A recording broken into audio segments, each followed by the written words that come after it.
I do have a big picture question, having been familiar with VAST, for example, for many years, right? And it was like there was two, and then there was three, and I remember four was a big deal. And now I sort of get the sense, like if I ask people, like, "Hey, are you VAST 4?" Like, well, kind of, whatever. And people, I even saw this like VAST 2 plus.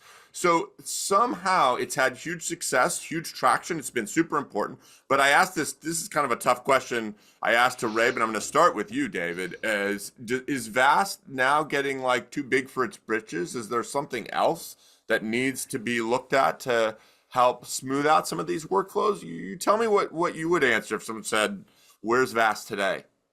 So, I mean, this is actually, I mean, Ray's going to have I think, a great answer to this, far better than me. But I agree that I think VAST has had its time.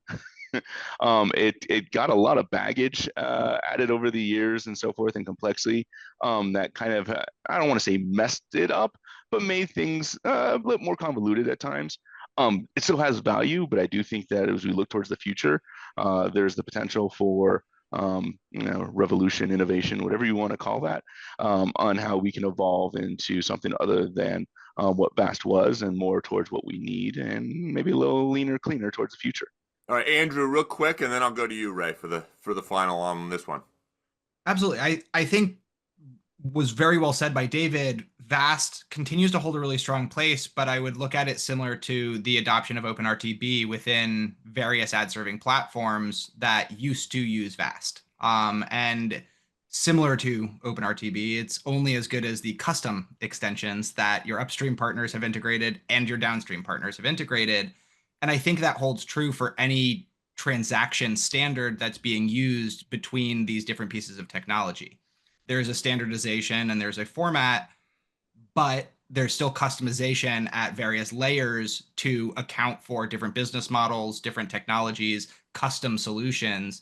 And to the point, VAST 3, VAST 2, VAST 4, there's a lot of question mark as to what you should use, and it determines how legacy is your platform, what ad tech are you using, what are your buyers upstream using, and where across your ecosystem has that been implemented, what are the features you're looking for. So I think in many cases, it's still plenty good, and in other cases, it's not quite anymore. But with any standards and kind of large scale ecosystem of this nature, there's a very regular conversation, is good the enemy of perfect? And I think VAST is still good in many cases. It's definitely not perfect.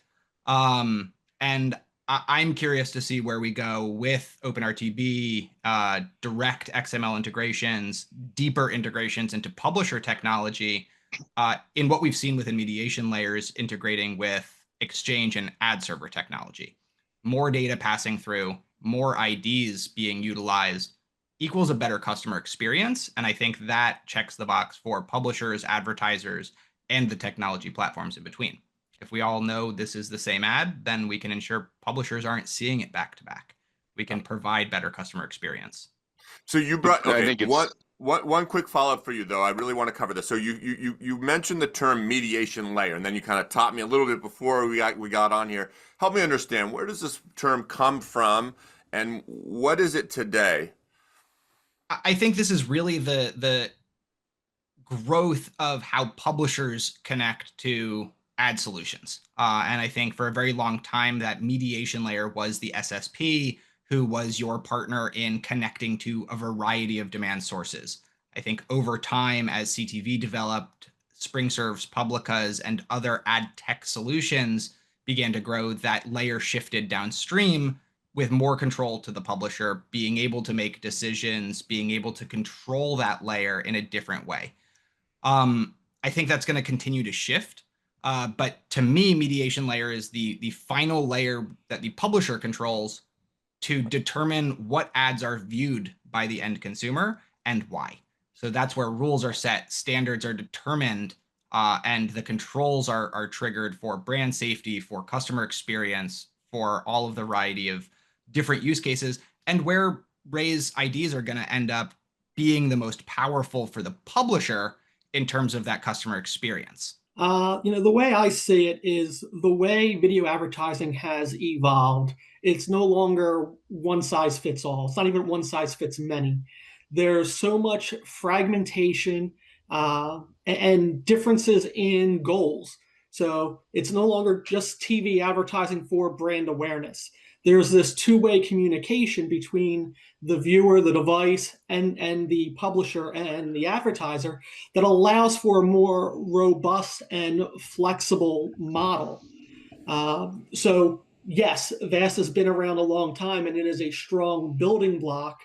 But because there are so many use cases tied to it with different priorities, to make giant steps forward isn't going to work for every organization or every supply chain.